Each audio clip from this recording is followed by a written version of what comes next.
The clatter of dishes behind me never stopped because they'd sat me by the service door like staff. Still, I smiled and adjusted my pearls, letting the waiters brush past like I belonged to no one. As laughter rose from the head table, my son locked eyes with the guest I brought. His blood drained fast. While the room stiffened, I sipped champagne like it was holy water. The same people who erased me now whispered my name like a warning. That's when I knew some ghosts don't haunt, they RSVP. We're about to begin, but if you'd like, share where you're joining from. It reminds me this story doesn't echo into silence, it lands somewhere real. Drop it in the comments and don't forget to subscribe. The envelope was simple white with a faint shimmer to the paper, a kind of glint that almost made it feel like an invitation to something special. But Diane Langford knew better. The return address was just another block of text from a law office she didn't know. The address she'd written on the RSVP card was the same one she'd lived at for 20 years, small, neat, and off the beaten path. The world had long ago stopped expecting her to be in places like this. She opened the envelope with a quiet resignation, the rustling of paper in the stillness of her living room a dull echo. Inside was the usual, an invitation for the ceremony at 4 p.m., the reception immediately following, formal attire required, assigned seating. Her fingers lingered over the RSVP card, the bold yes printed under the RSVP line. No mention of mother of the groom, it wasn't necessary. Her son Brian had made it clear years ago that she was to be tucked away in the corners of his life, nowhere near the spotlight. She didn't need to see her name listed to know she wasn't the focus. He'd sent the invitation, probably out of obligation, but there were no pleasantries, no words of warmth or acknowledgement, just the cold formality of a checkbox and a signature. She read the back of the card. Ceremony at 4 p.m., reception immediately following, formal attire, assigned seating, nothing more, nothing less. Her place had already been decided. Diane felt the sting, sharp and familiar. She wasn't in the wedding party, of course not. Her name hadn't been included in the family and close friends category either. She wasn't even going to be in the pictures. And somehow that felt like the most cruel part, not even a mention in the blur of a happy day. The pen felt heavy in her hand as she circled the yes with more force than necessary. Her eyes darted to the +1 line. Who would she bring? Her first instinct was to leave it blank, go alone like always, but then with a quiet certainty she picked up the phone. She dialed Ruby's number. Ruby's voice came through with the same warmth she had known since they were girls. You busy next Saturday? Ruby's laugh was thick with memories laced with something defiant and comforting. Only if we're raising hell. A small smile tugged at Diane's lips, her fingers resting on the RSVP card. Good, she said, I'll be there, and I think I'll need a little bit of that hell. Ruby didn't say anything, but Diane could hear the smile in her voice, the quiet understanding that stretched across years of friendship. As Diane hung up, she couldn't help but feel a flicker of something she hadn't allowed herself to feel in a long time, something like hope, like a spark of rebellion against everything Brian had tried to silence. Later that night, as the humid air of Charleston pressed against her windows, Diane moved around her small house with an ease that made it feel like home. The ironing board creaked under the weight of the old dress she had pulled from the back of the closet, the one she hadn't worn in years. She hadn't needed it. Weddings weren't her place anymore, not in Brian's world. She pressed it with deliberate care, the fabric softening under the heat, just as she polished the shoes she had once danced in. She knew the wedding would be filled with whispers, with eyes that looked past her, around her, as if she were nothing more than a shadow. But for one moment, in the quiet of her house, she didn't care. She would wear the pearls she'd worn for decades, simple but still hers. She would sit just like any other guest, and she would let them see her, let them see who she was, who she had always been. And when she walked into that room, her son would have to see her too. She was ready for it. The phone buzzed on the kitchen counter, a text from Ruby. Don't worry, Diane, I'll bring the hell, you bring the pearls. Diane smiled, the edges of her eyes crinkling in a way that hadn't happened in years. She looked at the RSVP card one last time, her fingers grazing over the neat final line she had filled in. Yes. She wasn't going to decline this, not now, not when there was something much bigger at stake. Tomorrow she would be ready. The clock ticked on, and outside the Charleston heat pressed in like a warning. The gravel crunched under the tires of Ruby's truck as it pulled up to the grand estate. Diane gazed through the cracked window, taking in the sprawling lawn, the manicured hedges, the glint of crystal chandeliers reflecting the late afternoon sun. This place, this polished spectacle, was nothing like the small town she had raised Brian in, nothing like the houses they had cleaned, the jobs they had worked side by side to survive. Yet here they were, stepping out of the truck, heads high despite the world's expectation that they be invisible. Ruby's hand rested on the hood, a silent strength in the way she held herself. Diane adjusted her pearls, the ones that had been passed down through generations, simple but steadfast. They were the only thing that truly belonged to her in a place like this. The wedding planner stood near the entrance, clipboard in hand. She glanced at Diane, then Ruby before she looked away. "Vendors, please go around the side," she said with an airy smile, not a single flicker of recognition in her eyes. Ruby didn't hesitate. She stood tall, a flash of sharpness in her voice. "She's not staff, sweetheart, she's the groom's mother." The planner's smile faltered, but she quickly masked it with professionalism, her eyes darting between them before gesturing for them to enter, barely. Inside, the murmurs of well-dressed guests buzzed like the hum of bees, their faces unfamiliar, their laughter forced. A polite but distant warmth in the air. Diane let the noise wash over her, tried not to notice how the staff scurried to avoid her gaze, how the guests spoke in clipped tones as if she were already invisible. She was led to table 16, wedged between the kitchen entrance and a cluster of rustling waiters. The chair scraped against the floor with an unforgiving screech. Diane sat, her back straight, her eyes scanning the room. Each time a waiter brushed past, their elbow nudged her chair, but she didn't flinch. This was the price for being seen, but she wasn't just here to be seen, she was here to be felt. Diane straightened the napkin in her lap, the pearls cool against her skin. And though she wasn't the center of attention, she would make damn sure they noticed every single inch of her. The night was just beginning, and the wedding planner's mistake was about to be her undoing. The first of the guests glanced her way, a polite nod followed by a hasty retreat. Diane didn't look away but met their gaze, steady and unyielding. This was her world, too, no matter how they tried to make her feel small. And soon enough they would all know it. The champagne flutes clinked and the laughter buzzed like the distant hum of a hive. Diane sat at table 16, her gaze fixed on the bridal party as they gathered near the head table. The warmth of the room pressed against her, but she felt colder than ever, her pearls cool against her skin like the last thread of dignity she had left. Brian stood, adjusting his tuxedo with practiced ease. The chatter of the room dimmed as the father of the bride raised his glass, his voice booming across the space with the effortless authority of someone who had lived his entire life being heard. "Ladies and gentlemen," Gerald Barnes said, "we are here to celebrate not just the union of two souls but the shaping of a fine young man, our Brian, a man of intellect, integrity, and ambition." Diane's heart fluttered painfully. She watched him, her son, stand there, smiling, grinning with the practiced ease of someone who had spent his entire life making sure his mother wasn't in the frame. His mother, the woman who had raised him alone, who had fought to make sure he was never left behind. But there was no mention of her, not one word. No nod to the years of sacrifice, the nights she'd worked multiple jobs so he could go to the best schools, the mornings she'd woken up to scrub floors and clean dishes just so he wouldn't have to. The silence that followed felt like a weight on her chest. She could feel the room shift, feel the polite smiles tighten as the guests dutifully clapped along with Gerald. They had all been carefully arranged, all of them with their assigned roles, their expected places. Diane was nothing but an afterthought, a shadow that didn't quite fit into the grand narrative of this wedding, this life Brian had carefully curated for himself. Ruby leaned toward her, her voice a low whisper in the midst of the applause. "He ever been slapped with truth in public?" Diane's fingers tightened around the stem of her glass. She didn't answer right away, just stared at the glass in her hand. She took a long sip, the champagne crisp and cold, its bubbles too sharp to be anything but real, not the sparkling cider they would have served to people like her. No, this was real, and so was she. "Not yet," Diane finally said, her voice steady, almost amused, though there was a quiet ache behind her words. The planner appeared at her shoulder, smiling as if she were just Abo. To ask if Diane needed anything. But her gaze flicked over Diane like a shadow passing over the table, and she moved on without another word. She skipped table 16 completely. Diane didn't flinch. The laughter rose again, but Diane's mind was elsewhere.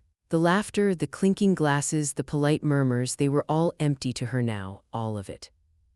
She was invisible here, and yet she was. She was the ghost that haunted this perfect image. But Diane wasn't done, not yet. She set her glass down with a small, deliberate tap, just enough to draw Ruby's attention. "Soon, Ruby, soon they'll know who I am," she said, her voice low but unwavering. Ruby gave her a long, knowing look, and then she turned her gaze back to the room, the corners of her lips lifting ever so slightly. Diane wasn't going to be invisible for much longer. Ruby's eyes scanned the room, the polished crystal and gleaming white linens all too foreign, too pristine for her. But there she was, taking it all in with a calm that made it clear she had been in far bigger rooms and faced far harder men than any of these smooth, silk-tied strangers. She leaned back in her chair, her posture easy but her gaze sharp. Diane sat beside her, still quiet, her pearls resting on her neck like an anchor in a sea of superficial chatter. The clink of silverware and polite laughs surrounded them, but Ruby was already somewhere else, somewhere far away in a world they couldn't touch. Then, just as Diane took another sip of her champagne, she felt the shift in the air, the distinct feeling of eyes on her, eyes that hadn't been taught to avoid her. A man, tall and sharply dressed in a navy suit, moved through the crowd, his gaze locked on Ruby. She didn't flinch, didn't look away. And then, in an instant, recognition sparked in his eyes. "Ruby Chavez," he said, stepping closer with a kind of reverence in his voice that most would reserve for royalty. "Well, I'll be damned." Ruby's lips quirked into the slightest of smiles. "You've got a good memory," she replied, her voice low but filled with an edge that made it clear she had no need for pleasantries. Her eyes remained cool, unfazed. She knew who he was too. Gerald Barnes' right-hand man, someone who had once begged for a loan when his family's fortune was on the line. Ruby had taken him to the cleaners, and in return he had learned to treat her with more respect than any of the well-dressed, moneyed guests at this wedding. "I didn't expect to see you here," he said, his smile a bit too wide, trying to mask the discomfort that lingered at the edges of his words. Ruby raised an eyebrow, her gaze flicking past him toward the grandiose decor. "Funny, I didn't expect to be here either." She leaned back in her chair, her demeanor unbothered. The man faltered for a moment, but then, with the practiced smoothness of someone who had spent years in the business of making uncomfortable truths disappear, he continued. "What table are you at?" he asked, a little too eagerly. His eyes darted nervously toward the back of the room, perhaps calculating how far his wealth could carry him in this moment. "Apparently, 16, by the trash bins," Ruby said casually, her voice even, her eyes unwavering. There was no malice in her words, but they were laced with a quiet irony that felt like a slap. She wasn't going to play the role they'd set for her. The man's gaze flickered and a split second of panic crossed his face. "I can," he began, but Ruby cut him off, raising her hand in a gesture of polite dismissal. "No need," she said, her smile cool but just a touch warmer than before. "Wouldn't want to disrupt the vibe." She let the words hang in the air, watching the way his discomfort played out in the tightness of his shoulders, the sudden shift of his posture. He had once been the man who had seen Ruby as nothing more than a cleaned-up street vendor, a woman to be dismissed. Now she was the one with the power, and he was the one scrambling to make things right. He took a hesitant step back, but before he could leave, Ruby gave him one last glance. "By the way, Gerald still hasn't paid me back," she added, her voice carrying a quiet weight. The man's eyes widened, the game of niceties forgotten in an instant. He didn't speak, but the coldness in his silence spoke volumes. Ruby tilted her head, almost amused by the way he immediately began to retreat. She caught Diane's eye, her gaze steady, a quiet understanding between them. Diane's fingers curled around her glass again, the bubbles in her champagne prickling against her lips. "They don't check the guest list," Ruby muttered with a knowing smirk, "not when it's someone they think they can forget." Diane smiled, small but meaningful. There were no apologies in Ruby's world, no regrets. And as the man disappeared into the crowd, Ruby's eyes lingered on the spot where he had stood. It wasn't about him. It was about the way things worked when the world thought you were small, and they thought they could push you aside. Ruby had built an empire from being forgotten, and tonight she wasn't going to let anyone forget her or Diane. She glanced over at Diane, a quiet promise in her eyes. The game had just begun. The air in the ballroom shifted when Brian finally made his way toward the back of the room. The soft hum of conversation seemed to lower, like a ripple spreading across water. Diane had been watching him from her seat at table 16, her fingers still wrapped around the glass of champagne, her gaze steady. Ruby was a few feet away, her body poised but relaxed, her eyes locked on the crowd. The two women were an island of quiet in the storm of the wedding, unnoticed by the world, but that was about to change. Brian's polished grin faltered as he approached, his eyes scanning the room with the practiced precision of someone used to being the center of attention. But when they landed on Diane and Ruby, his steps stuttered. He froze for a moment, his face registering the shock before he could mask it with a forced smile. Why are you here?" The words came out with a stutter uncharacteristic for a man so accustomed to control. His eyes darted between his mother and the woman seated beside her, the two of them an anomaly in this pristine world he had crafted so carefully. Diane didn't flinch, she simply met his gaze, calm, unbothered. Her voice was even, carrying no hint of surprise. "At my son's wedding? Strange question." Brian's face twisted into something between confusion and frustration. He opened his mouth to say something, but Ruby rose from her seat, slow and deliberate. Her heels clicked softly on the marble floor, each step a calculated move. She didn't need to say anything more, she had already spoken volumes in the way she stood, poised and unyielding. "You've grown up," she said, her voice cutting through the tension with the smoothness of steel. Brian blinked, his throat tightening. His face drained of color as the realization settled in and the carefully constructed walls of his life began to crack. Ruby's words sliced through the stillness of the room, heavy with meaning. "You still pretend we don't exist, even when we write your mortgage checks." The words landed like a punch. Diane watched as her son recoiled, his body stiffening as if he had been caught in a lie. The crowd seemed to hold its breath, and for a fleeting moment Brian looked vulnerable, no longer the polished lawyer or the man in control, but a son who had been living a lie for far too long. His eyes flickered toward the floor, his face pale as if the weight of Ruby's words had physically drained him. Before he could respond, a blur of motion appeared beside him. Gerald Barnes, Stephanie's father, rushed toward them with the urgency of a man trying to put out a fire. His smile was wide, too wide, as he clapped Brian on the back with a false joviality. "Brian, my boy, we've got to keep the mood light, right?" Gerald's voice was tight, forced, as he tried to steer his daughter's fiancé away from the growing tension. He shot a nervous glance at Ruby, then at Diane, his eyes darting to and fro, calculating how fast he could end this public unraveling. Brian stood there, visibly rattled, his mouth opened and closed, but no words came out. The panic in his eyes was impossible to mask. Gerald, sensing the danger of the moment, smiled even more widely, like a man trying to sell a broken vase. "It's all good, my friend, don't worry about this, just a little misunderstanding, huh? Everything's under control," he said, his voice too loud, too eager to be genuine. But Brian, still pale, didn't seem reassured. His hand clenched into a fist at his side as he looked at Ruby, then at his mother. The reality of the evening was crashing down on him, and it was no longer just about a wedding or an event. It was about the choices he'd made, the distance he'd put between himself and the people who had built him. As Gerald draped a heavy arm around his shoulders, Brian's gaze flickered back to Diane. His face twitched as though he wanted to speak but couldn't find the words. The walls he'd carefully erected around his life seemed fragile, cracking under the pressure of a truth he could no longer deny. Diane didn't look away, she had never looked away. "Soon, Brian," she said quietly, just loud enough for him to hear. "Soon, you'll see me too." The words hung in the air like a promise. And this time Brian didn't turn away. He didn't know what to say, but he couldn't look away either. The game had shifted, and for the first time he was no longer in control. Ruby's eyes met Diane's once more, a silent understanding passing between them. There was no turning back now. The photographer moved through the crowd like a shadow, his camera swinging from his neck like an afterthought. He passed by each table, his lens snapping, but when his eyes came to Diane sitting at table 16, they quickly flicked away. He didn't even pause to ask her to smile. It was as if she didn't exist, as if the very presence of her somehow disrupted the flow of the evening's carefully curated perfection. Diane's gaze followed him for a moment, her fingers still curled around the stem of her champagne flute, her lips pressed into a smile, one that wasn't for him or the photographer or the crowd, but for herself. She wasn't going to let them erase her.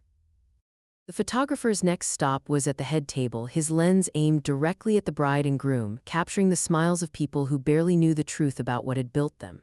Diane knew the drill. She had been left out of their frame for years, forced to watch from the periphery, a blur in their picture-perfect world. But tonight she wasn't going to shrink away. Not again. Just as the photographer moved on to another cluster of guests, Ruby slid her phone from her pocket with a casual flick. She gave a small nod toward Diane and the girl who had approached her, Sadie, Brian's daughter from his first marriage. The girl was standing beside her now, her eyes bright and genuine, a quiet kindness in her gaze. Diane smiled at her, an honest, warm smile this time, no pretenses, just the simple joy of the connection between them. Sadie, not yet jaded by the divisions of wealth and class, had come over to ask if Diane was okay to give her company for a moment. It was a rare gesture, but it meant something. As the photographer snapped another round of photos at the other end of the room, Ruby took a few photos of her own, quick and candid. The last one was of Diane and Sadie standing close, their heads nearly touching as they shared a brief but sincere laugh. Ruby posted the photo almost immediately, the caption simple yet cutting, "Raised him alone, still sitting alone, some traditions live on."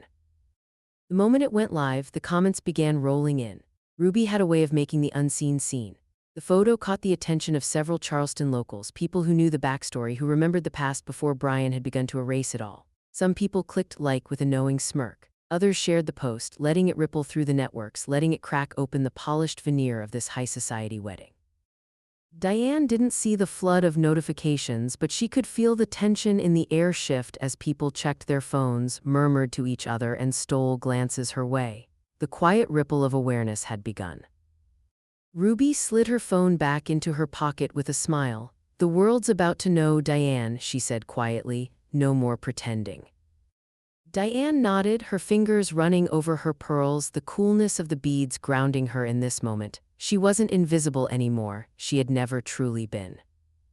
The noise of the room grew louder again, but Diane's thoughts were elsewhere, focused on the unexpected quiet that had settled in her chest. She wasn't sure what she expected to feel, vindication maybe, or just a sense of peace that had been denied to her for so long. But just as she was about to pull herself back into the swirl of the evening, a flicker of movement caught her eye. Brian stood at the edge of the garden, his back to the glass doors, standing alone as if lost in thought. His tuxedo jacket hung too loosely on his shoulders as though the weight of the evening had suddenly become too much to carry. For a moment, Diane hesitated, unsure of what to do. She could feel the eyes of the room still on her, still aware of her, but not quite acknowledging her. She didn't need their permission anymore. Taking a deep breath, she stood up slowly, her dress shifting as she moved toward the garden doors. Ruby caught her eye just as she passed, and Diane gave her a small nod. "Thank you for everything." Ruby smiled, a silent promise in her eyes before she turned back to the crowd. The door opened with a soft creak and the humid night air of Charleston wrapped around her, cool and heavy. Brian didn't turn as she approached, and for a long moment she just stood there watching him, her son, the man who had once needed her so desperately but who now seemed as distant as the stars in the sky above. His shoulders tensed as though he could feel her presence before he heard the soft click of her heels on the stone path. He turned slowly, his face pale under the dim garden lights. For the first time that night, he looked like a man who had been caught. And just like that, the distance between them felt almost unbearable. Diane stood in the garden for just a moment longer, letting the humid Charleston air settle around her, heavy and thick but cool against her skin. She glanced back toward the ballroom through the open doors, watching the flutter of activity within, the laughter, the clinking of glasses, the casual dismissal of everything outside the gilded walls. She took a steadying breath, one that felt like a quiet rebellion. Then slowly she turned back and walked back toward the doors. The moment she stepped back inside, nothing had changed. The staff still moved with the same quiet precision, gliding past her without so much as a glance. No one acknowledged her presence. They hadn't even noticed her absence. It was as if she were a ghost drifting through the edges of the room, no more significant than the air they barely breathed. Diane made her way to her seat at table 16, as inconspicuous as before, but something had shifted inside her. She wasn't invisible anymore. They had made their assumptions about her, about the woman who was beneath their notice, but that was their mistake. As Diane sat, her eyes flicked to Ruby across the room. Ruby was leaning back, her shoulders relaxed, as though she was watching everything unfold in slow motion. The event staff made their rounds, fawning over the head table, offering more wine, more food, more empty compliments. Stephanie's father spotted Ruby sitting at the back of the room, his eyes narrowing for a moment before he made his way over with an expression of polite obligation. "Ms. Chavez," he greeted her, the words wrapped in the kind of forced cheer that only someone like him could muster. "You should come sit at the head table, there's plenty of room." Ruby didn't flinch, her gaze didn't even waver from the crowd. "Too far from my friend," she replied smoothly, her voice a perfect blend of warmth and steel. The statement hung in the air, as sharp and unmistakable as any insult. Stephanie's mother, who had been eavesdropping just enough, gave a tight, almost imperceptible smile. "Of course, dear, but don't hesitate if you change your mind." Ruby didn't reply, she simply watched them leave, her eyes narrowing slightly as she took in every move, every subtle glance. Diane could see it from across the room, the vigilance in Ruby's posture, the way she tracked each interaction with quiet precision, never missing a single detail. It was the way she had survived, the way they both had. At the head table, the chatter rose again, filled with false pleasantries and empty words. Diane, now seated at the far end of the room, took a slow, deliberate bite of her meal. It was almost like tasting something foreign, delicate and rich, but distant. It wasn't about the food, it never had been. It was about the ritual of being there, of remaining present in a place that had always been so willing to forget her. A soft voice interrupted her thoughts. She looked up, and there, standing with a shy smile, was Sadie. The young girl, Brian's daughter from his first marriage, held a bouquet in her hands, the delicate white flowers looking slightly out of place in her arms. "I wanted you to have these," Sadie said, her voice quiet but clear, her eyes meeting Diane's with an earnestness that spoke louder than anything anyone else had said to her that night. Diane's chest tightened, but she forced the smile to stretch across her lips. "Thank you, sweetheart," she said, her voice thick with emotion she hadn't known she was holding back. She took the bouquet from Sadie's hands, the cool stems steadying her for a moment, grounding her in the truth of what was happening here. Sadie looked down at the floor, a touch of awkwardness creeping in. I just wanted you to know," she stammered, "that I don't think it's right, the way people treat you," you scowl. Be with us, with family." She hesitated for a moment, then added, "You deserve better than this." Diane's heart squeezed in her chest, but she didn't let it show. Instead, she reached out, brushing a hand lightly over Sadie's shoulder, as if offering her the reassurance she herself had never received. "Thank you," Diane said again, this time with more strength. "You're a good girl, you remind me that not everyone forgets." As Sadie nodded and moved back toward the dance floor, Diane glanced down at the bouquet. The flowers were pure, unspoiled by the world around them, just as Sadie's innocence still was. A part of Diane ached for the girl who had no place in the fabricated world of wealth and appearances, but another part of her was grateful for the kindness that was still possible, even here. And in that quiet moment, Diane realized something. She hadn't come here for approval, she had come to be seen. And now, for the first time, someone had truly seen her, not as the background noise or the invisible mother, but as herself, undeniable, unrelenting, and here to stay. The distant clink of glassware and laughter filled the space around her, but she felt a quiet surge of defiance rise within her. They hadn't broken her, they couldn't erase her. And as she sat at the back of the room, her back straight and her eyes steady, she knew she was done pretending to be small. Her moment had arrived. The air inside the ballroom was thick with conversation, but Ruby remained a calm observer, her eyes scanning the room with a sharpness that could pierce through any layer of pretense. Diane, still holding the bouquet Sadie had given her, glanced across the room to where Ruby sat, still poised, yet fully alert to everything that was unfolding around her. Ruby was not just part of this world. She understood the undercurrents that flowed beneath its shiny surface. As the evening wore on, a man stepped into Ruby's line of sight, Gerald Barnes, Stephanie's father. He moved through the room with a heavy, deliberate pace, as if his every step carried the weight of the empire he had built on borrowed money and half-forgotten deals. His eyes met Ruby's, and for a fleeting second, the mask of civility slipped. Ruby's lips curled upward into a smile sharp like a knife slowly sliding from its sheath. She knew exactly who Gerald was, and she knew exactly what he'd done. "You're still holding onto those buildings, aren't you?" Ruby asked, her voice low but pointed, not a hint of hesitation. Gerald blinked, surprised at the bluntness of her question. "What are you talking about?" he stammered, clearly trying to keep the control he had always enjoyed. Ruby didn't flinch. "The building's behind the venue. I'm sure you've been trying to buy them for months, but they're still mine." She leaned back in her chair, her eyes never leaving his. "I blocked your little luxury expansion plan, and now you've got no choice but to stare at them while the permits stay locked up in my ledger." A flicker of panic crossed Gerald's face, the polished veneer of a powerful man beginning to crack. He quickly glanced around, looking for a way out, but Ruby wasn't finished. "I didn't come here to fight," she continued, her voice smooth, almost conciliatory. "But I brought my ledger. You can make your move after the wedding, with a lawyer present, of course." Gerald's jaw clenched as he processed her words. He was cornered, but he wasn't ready to show it, not here, not now. He straightened his tie, trying to regain control. "You're playing a dangerous game, Ruby," he said, his voice colder, harder now. Ruby's smile widened slightly. "I'm playing the game that was always meant to be played. Your move, Gerald." The room seemed to fall away as Ruby's words hung in the air, as if the weight of the moment had quieted everything around them. But in the distance, Brian had been watching the exchange. His face was drawn tight, his eyes flicking from Gerald to Ruby back to his father-in-law. He had known something was off, something had been simmering underneath the surface. And now, standing beside Gerald, he could see the storm was close. Gerald, sensing the shift in the air, pulled Brian aside quickly, his voice low but urgent. "You need to fix this with your mother, fast." Brian opened his mouth, but the words stuck in his throat.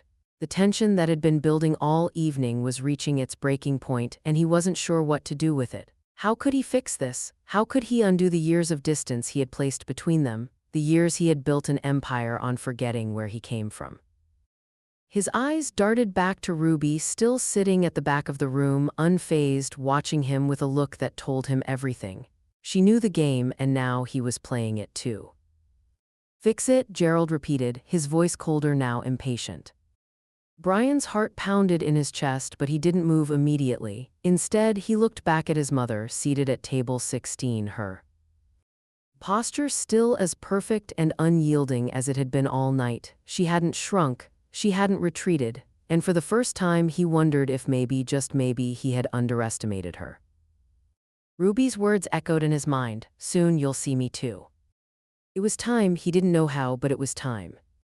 The reception had descended into its usual mix of forced laughter and champagne-fueled chatter, the clink of glasses providing a delicate soundtrack to the festivities.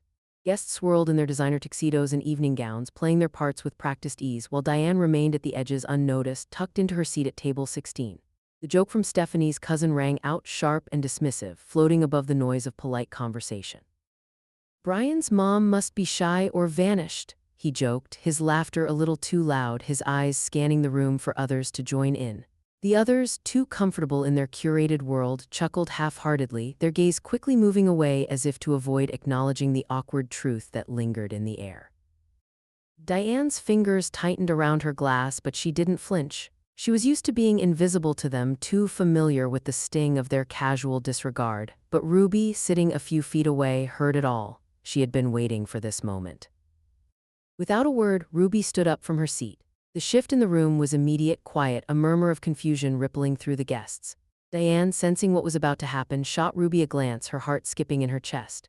She tried to protest, to stop Ruby from doing something that would further expose the wounds she had buried for so long, but Ruby, calm and unyielding, shook her head.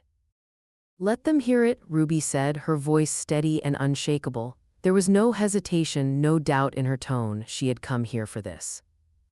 She stepped forward, her heels clicking sharply on the marble floor, a perfect contrast to the heavy silence that had descended. The photographer, who had ignored Diane all night, suddenly seemed to find his focus. The crowd shifted, their attention now fixed on Ruby, who stood at the center of it all, unbothered, untouched by their gazes. "I'd like to say something, if I may," Ruby began, her voice cutting through the lingering awkwardness like a blade. Diane's throat tightened. She tried to shake her head, but Ruby wasn't looking at her. She was looking at the people who had ignored her for so long, the people who had never understood the sacrifices Diane had made. Ruby continued, her words now measured and deliberate. "I want to thank Diane Langford for raising Brian alone, with nothing but grit and an iron skillet. She didn't have much, but she made sure her son had everything he needed." The murmurs of discomfort began to rise, rippling through the guests. Diane could feel their eyes on her now, the attention she had longed for and feared. Ruby's voice grew stronger with each word. She paid for his tuition, his suits, his car, his first apartment. Not from the bride's side, mind you, no, from her side where she was alone, working multiple jobs to make sure her son never went without. While others sat at their dinner tables, she was scrubbing floors, driving beat-up cars, making sure Brian didn't know what it was like to go hungry. A few heads turned, their eyes wide with surprise. The murmurs grew louder, a mix of shock and disbelief. Some of the guests were visibly uncomfortable, shifting in their seats, glancing away. But there were a few, the ones who had lived in this town long enough to know, who nodded in quiet acknowledgement, their faces softening just a fraction. Stephanie's face, however, was as stiff as a statue. Her lips curled into a tight, controlled smile, but her eyes were sharp with anger. She looked as if she were about to burst, her grip on the champagne flute in her hand tightening until the glass creaked. The facade she had so carefully constructed, the bride, the princess, the center of it all, was now splintering in front of her. Ruby's words cut through the air, carving a new path for Diane's legacy, a legacy that had been hidden behind the curtain for too long. Diane had always believed that her sacrifices weren't something to be flaunted, but here, in the spotlight, they couldn't be ignored anymore. Brian, Ruby added, her eyes flickering toward him for a brief moment. He was standing stiffly near the edge of the room, his eyes glued to the ground, his jaw clenched. You might want to thank her too. Diane looked at her son, watching his face turn pale, his lips pressed together in a grim line. For a fleeting moment, she saw the boy he used to be, vulnerable, uncertain, scared to face the truth. Ruby stepped back and the room remained quiet for a long moment. The only sound was the soft hum of the air conditioning, the lingering echo of Ruby's words. Some guests began to clap tentatively, awkwardly, as if they didn't know whether to react. A few clapped. Became louder, more assured, as the weight of the moment began to settle. But the rest of the room, they were still pretending, still holding on to their illusions, their perfect image of a world they thought they had built. Stephanie's mother looked like she might faint, and Gerald Barnes, who had been standing by the bar, looked as though the floor might swallow him whole. Ruby's eyes remained steady, watching it all unfold. She didn't need to say anything else. Diane, on the other hand, looked at her son. He was no longer looking at her. Instead, his gaze was fixed on the floor, his expression unreadable. But for the first time, Diane didn't feel the need to chase him. She had nothing more to prove. She had been seen, and for better or worse, so had Brian. The garden was quiet now, a strange contrast to the chaos inside the ballroom. The evening air was thick with humidity, the scent of blooming jasmine mixing with the faint smell of freshly cut grass. Diane moved slowly down the garden path, each step deliberate as she walked away from the wedding's bright lights. Her heels clicked softly on the stone walkway, the only sound breaking the silence. She had become used to the quiet, the kind that comes when you're not meant to be noticed, when you've been made invisible. As she walked past the kitchen entrance, the familiar rustle of waiters moving in and out of the back door brought her thoughts to a different time. She paused, her hand resting lightly on the rough stone wall of the house. The memories washed over her like a slow tide, hard to stop, impossible to ignore. She had walked that very path before. Years ago, with young Brian beside her, the two of them in their worn shoes and faded clothes, trudging toward another house in the neighborhood. He was just 12 then, helping her clean the floors and scrub the walls, working weekends in houses that were too big for people like them. Too big for people like him, even though he didn't know it yet. In those days, the work was harder, the hours longer, but they had each other. Brian had carried buckets of water, scrubbed windows, dusted mantles, and they had talked about everything, about nothing, about the lives they were building out of what they had. Diane could still hear the sound of his voice, so young, so hopeful, as they worked side by side. One house in particular stood out. It belonged to Stephanie's aunt, a grand old place with high ceilings and expensive furniture that didn't match the reality of the people who lived in it. Diane had cleaned that house more times than she could count. Ruby had joined them one summer, the three of them folding sheets together, laughing at their shared jokes, at the absurdity of it all. Those were the days when Ruby had been just another part of their world, and back then she had never felt like an outsider. Now, the very same aunt, Stephanie's aunt, was walking past Diane in the ballroom, her eyes flicking over Diane's figure with a cool, dismissive glance. The kind of look one gives to someone they no longer need to acknowledge. The look that says, I don't remember you if I ever really knew you at all. Diane's jaw tightened, her gaze following the woman's retreating figure. She was still the same woman she had been all those years ago, untouched by the lives of people like Diane, like Ruby. The money had come, the status had come, and with it, the ability to forget. Ruby stood just inside the door, watching. She hadn't missed a thing. Her eyes met Diane's across the distance, a knowing smile playing on her lips as she stepped forward, her voice low but full of bitter amusement. "Funny how they forget who saw their underwear on the floor," Ruby said, the words hanging between them with a quiet, cutting humor.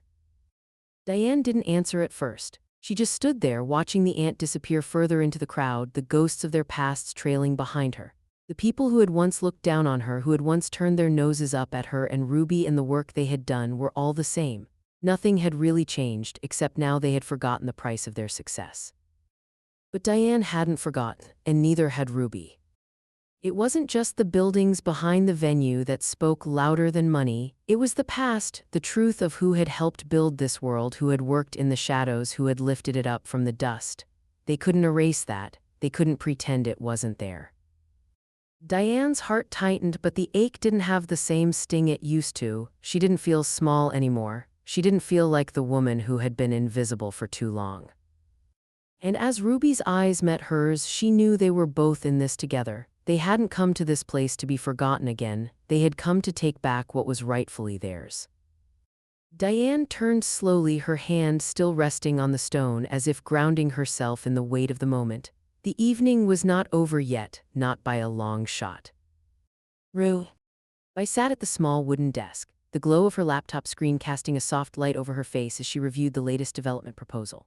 Her fingers moved fluidly over the keyboard, scrolling through the numbers, the clauses, the plans for what would become the latest luxury expansion in the area behind the wedding venue. The land had always been prime real estate, a coveted plot in the heart of the city. But now there was one thing standing in the way: Ruby Chavez.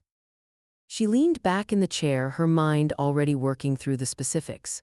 Gerald Barnes and his firm had approached her again, desperate this time, after their attempts to buy her land had been blocked by her permits. The desperation was clear in the fine print. They needed it, but Ruby wasn't going to make it easy.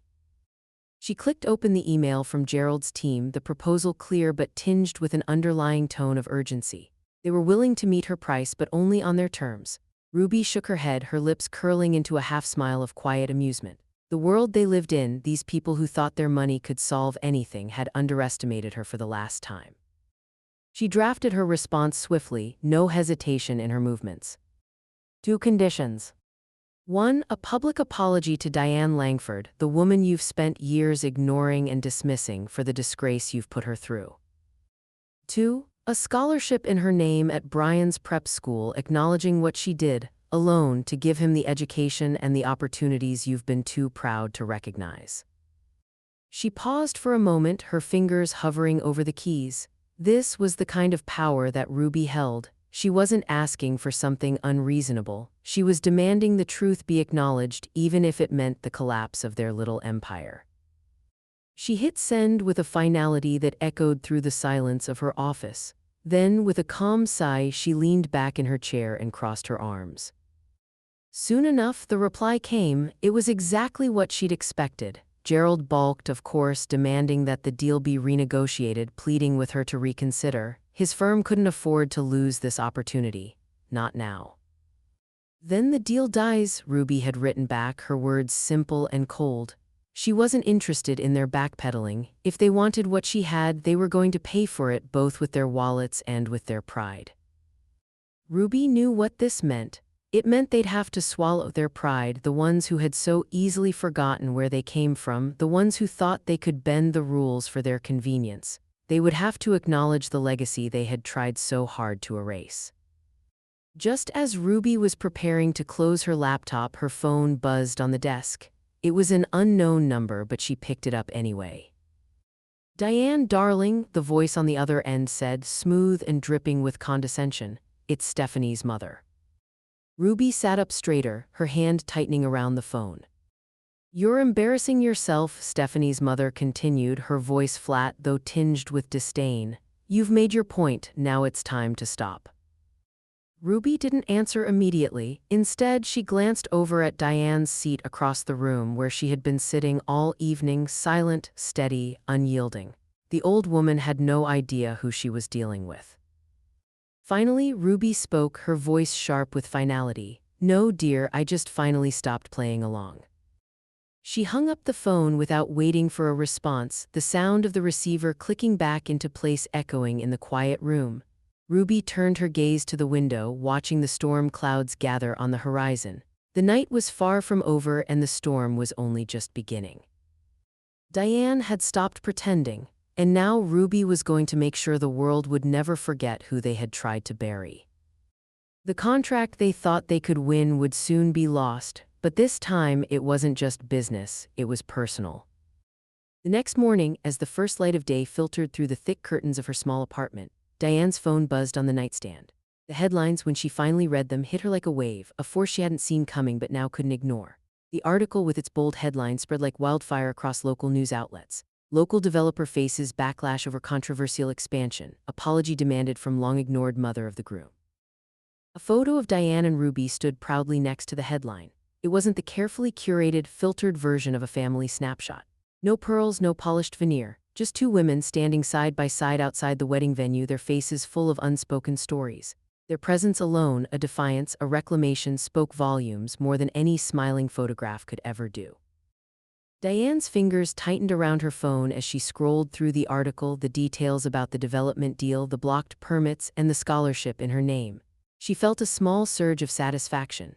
The truth was out there now. People who had once ignored her, who had thought they could sweep her under the rug, were now being forced to acknowledge her. But as always, the people who felt threatened responded with their own moves. Stephanie blocked Ruby on social media within minutes of the story breaking, a quick and petty act of erasure. Brian did the same, erasing his wedding post from his feed as if to pretend the evening hadn't happened the way it did, as if deleting it would make the consequences vanish. It didn't. Diane couldn't help but notice the sharp contrast between their actions and the quiet power that Sadie had shown. The young girl, always genuine, had printed the article and taped it inside her school locker. A small act, but one that felt like a promise. Sadie, unlike her father and stepmother, had not forgotten. She hadn't been swept into the lies. Later that evening, Diane stood in front of her late mother's grave, the air heavy with the scent of rain that was just beginning to fall. She placed a hand on the cold stone, feeling the weight of everything she had carried. "You'd have laughed watching it all," Diane whispered to the woman who had given her the strength to stand tall. The woman who had always taught her to fight, even when the world seemed too big to take on. Ruby appeared beside her, quiet and solid like the foundation Diane had always needed. "That's one hell of a wedding gift," she said, her voice soft but full of meaning. She had been right there with Diane through it all, never once flinching. The storm clouds above them gathered, the soft rumble of thunder rolling in the distance, but Diane stood firm. She felt the weight of everything she had lived through and everything she had yet to face. This wasn't just a story. This wasn't just about a wedding or a land deal. This was about her legacy, one she would no longer let them erase. As the first raindrops began to fall, Diane didn't move. She stayed there, grounded in the truth of it all, her gaze steady, her heart stronger than it had ever been. This was only the beginning. And for the first time in years, Diane didn't feel invisible. She felt like she was finally being seen. The coffee shop was quiet, a soft hum of conversation and clinking cups filling the space. It was the kind of place that felt like a refuge, away from the crowds, the polished facades, the weight of expectations. Diane sat at a corner table, the soft light filtering through the windows, casting a gentle glow on her face. She hadn't dressed up, no pearls, no effort to conform to what the world expected. She was just herself, quiet, unassuming, but strong. Brian stepped in a few minutes later, his hands shoved into the pockets of his jacket, no tie, no pretense. He looked different from the man she had seen at the wedding, less polished, more vulnerable, as if the weight of everything had finally begun to settle on his shoulders. He hesitated for a moment when he saw her standing at the entrance, as if unsure whether to come in. But then he walked toward her, his steps slow, deliberate. Diane didn't move. She simply watched him, calm and unyielding, waiting for him to speak, to say something, anything that would make sense of everything that had been left unsaid for so long. When he finally sat down across from her, there was no small talk, no niceties, just raw honesty spilling from him like a flood. "You embarrassed me," he said, the words cutting through the quiet between them. Diane's gaze didn't falter, she didn't flinch, she had been waiting for this moment. "I raised you," she said quietly, "I made you possible." The words hung in the air, heavy with the years of sacrifice, the nights spent working when all she had wanted was to give him a better life.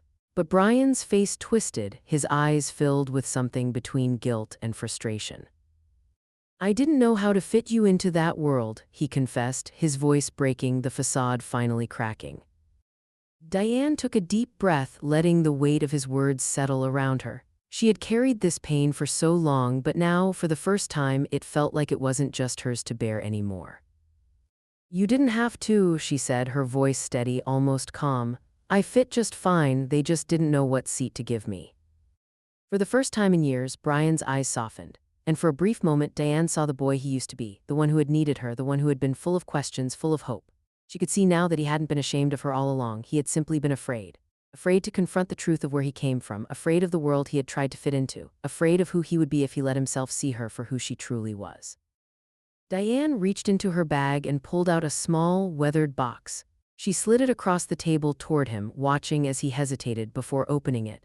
Inside were the remnants of their life together, photos from his childhood, receipts from the nights she worked to make ends meet, notes she had written to herself when things seemed impossible.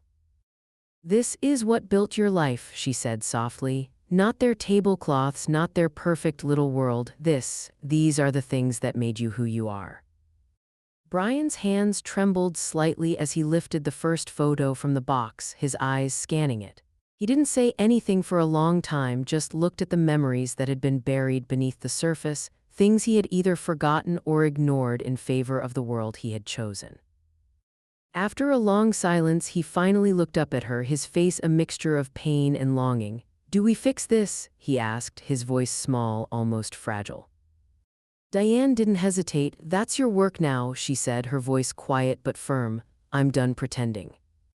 And just like that, the distance between them, the chasm that had seemed impossible to cross, began to shrink. There was no grand gesture, no sweeping apology, just the quiet recognition of a truth that had always been there, waiting to be acknowledged. Brian sat there staring at the box, the weight of her words settling on him. Diane stood up, her movements slow but sure, and turned toward the door. She didn't look back.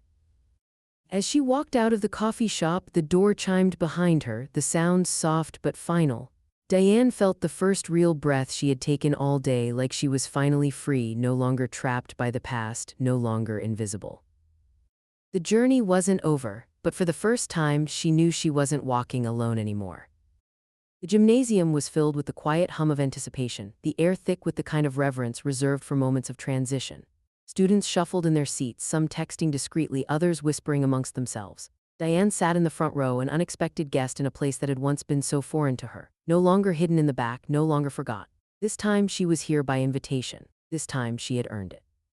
The rows of students, teachers, and parents were arranged like any other prep school assembly, their faces polished, their voices lowered to a respectful hush as the headmaster took the stage. But Diane's focus wasn't on him. It was on the small stage where in just a few minutes Ruby would speak. She hadn't been invited to speak formally, she never needed an invitation, but this was her moment, and the world was watching. A soft shuffle of feet and Ruby was at the podium. The room quieted further, all eyes turning to her. She didn't need to adjust the microphone or clear her throat, her presence was enough to fill the space. She was simple, elegant, and unwavering. No pearls, no pretense, she didn't belong here in the way the others did, and that was exactly why she was the one speaking. Ruby gave a short, deliberate glance toward Diane, a quiet nod of acknowledgement. Then she turned her gaze to the audience, her voice when it came was steady and sharp. "This fund," Ruby began, "honors a woman who taught more without a classroom than most ever will." Diane could feel the weight of those words, the years of unnoticed sacrifice, the battles fought in silence. She taught with her hands, with her actions, with the quiet strength that no one had ever wanted to see, until now.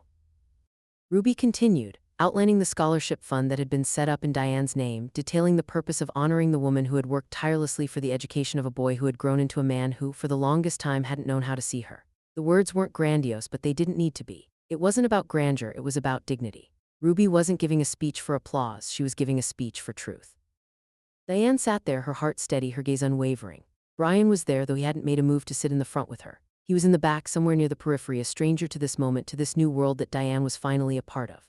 He clapped when everyone else did, the sound of his hands coming together faint but loud enough to pierce the silence. His expression was unreadable, but Diane didn't need to read him anymore. She wasn't here for him. She wasn't here for their world. Beside Diane, Sadie stood tall, her hand pressed firmly against Diane's. The girl had never flinched, never shied away. She had never let Diane stand alone, and for that, Diane was grateful beyond words. The entire gymnasium seemed to hold its breath as Ruby finished her brief address, stepping down from the podium to a round of applause that was both hesitant and genuine. Ruby didn't linger. She didn't need to. She had done what she came to do. As the crowd settled, Diane rose from her seat, the weight of the moment pressing on her shoulders but no longer weighing her down. She was no longer the woman pushed to the back of the room, no longer the one who had been ignored or erased. She was seen. With a soft sigh, she walked toward the exit, the door opening into the bright, shining daylight outside. She paused at the threshold for just a moment, feeling the sunlight warm her face. The weight of the past was still there, but it was different now. It wasn't a burden. She reached up, brushing her fingers over the cool pearls at her neck. They were the same pearls, the ones she had worn for so many years. The ones that had been passed down to her generation after generation, like a reminder of who she was, even when the world forgot. Diane stepped out into the sun, the light bathing her in its warmth, her steps steady, her path clear. The storm inside her had passed, and for the first time in years she was walking forward without looking back. And as the door clicked shut behind her, she knew it was only the beginning of what was to come. The booth at the diner was worn, the seats a little cracked from years of use, but Diane felt at home there.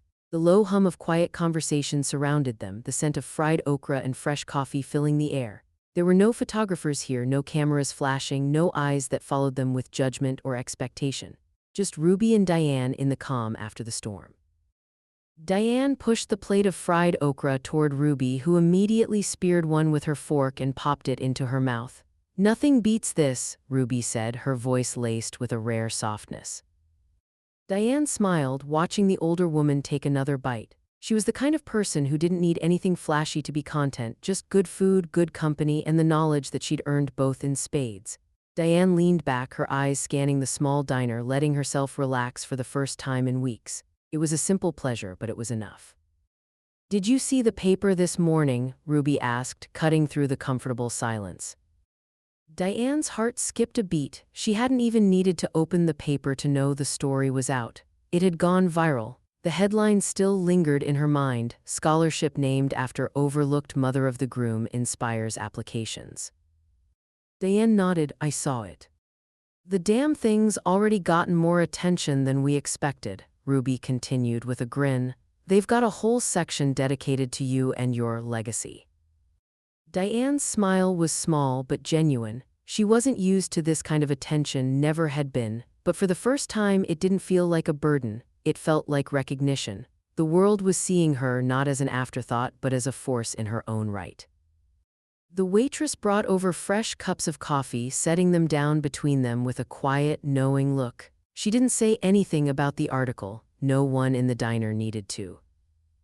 Ruby raised her glass, her eyes twinkling with the same fire that had carried her through every battle, big and small. "To the best +1 I've ever had," she said with a sly smile. Diane clinked her mug gently against Ruby's. "To the best seat in the house," she said, her voice steady, a quiet triumph behind the words. "The one they didn't choose for me." The moment was theirs, unspoken and powerful. They didn't need anyone else to acknowledge it because they both knew exactly what it meant. The world had tried to put Diane at the back of the room, at the service door, but now they couldn't ignore her. Diane's phone buzzed, breaking the peaceful silence. She hesitated, her fingers hovering over the screen before she unlocked it. A text from Brian, her heart clenched in her chest as she read it. "I'm trying for real." Ruby glanced at her, watching the small change in Diane's expression. Diane didn't answer immediately. She just stared at the message, her fingers lightly brushing over the screen. Brian had sent a message, but it wasn't enough, not yet. Diane didn't reply. She didn't need to, but she didn't block him either. Ruby watched her closely, her gaze unreadable, but Diane didn't care. She didn't need to explain. This was her moment, her life, and no one could take it from her. As the diner's door swung open, a gust of cool air filled the room. Diane turned her head slightly, watching the world outside pass by. She didn't look at her phone again. She didn't need to. They sat me by the service door at the wedding, Diane said quietly, her voice almost a whisper against the clink of cups and the soft murmur of voices around them. My son turned white when he saw my guest, and maybe for once he finally saw me too. The words settled in the space between them, and Ruby nodded slowly, her lips pressed into a thin line, knowing that this moment was just as much about Diane's own recognition as it was about the journey they had taken together. The world had finally caught up. And maybe, just maybe, Brian would, too. Diane set her phone down and took a sip of her coffee, the warm liquid grounding her, the sound of the diner's familiar hum surrounding her. The weight of the past still sat heavy in her chest, but it wasn't something to be feared anymore. It was part of her story, part of the life she'd fought for. And as the sunlight streamed through the diner's windows, Diane allowed herself a moment to bask in the light of everything she had built, everything she had earned. The road ahead wasn't clear yet, but for the first time in years, Diane didn't feel like she was walking it alone.